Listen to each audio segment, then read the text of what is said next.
लहानांपासून मोठे आवडीने खातील असा हराभरा चणा पालक बनवला आहे. आयर्न, प्रोटीन आणि कॅल्शियमने भरपूर असा. इकडे वाटण बनवायला घेतलं तर त्यासाठी पुदिन्याची काही पाने आणि जेवढा तिखट खाऊ तेवढ्या मिरच्या, आलं लसूण आणि धुतलेला पालक याची पेस्ट बनवून घेतली. दुसरीकडे कढई ठेवून तेल त्यामध्ये घातलं.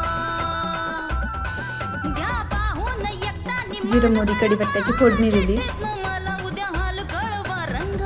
जे वाटण बनवलं होतं ते ॲड केलं आणि लांब चिरलेला एक टोमॅटो त्यामध्ये ॲड केला.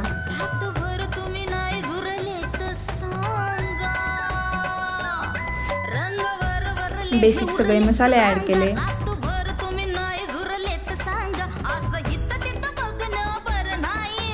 आता यामध्ये ॲड केला रात्रभर भिजवलेला आणि शिजवून घेतलेला चणा.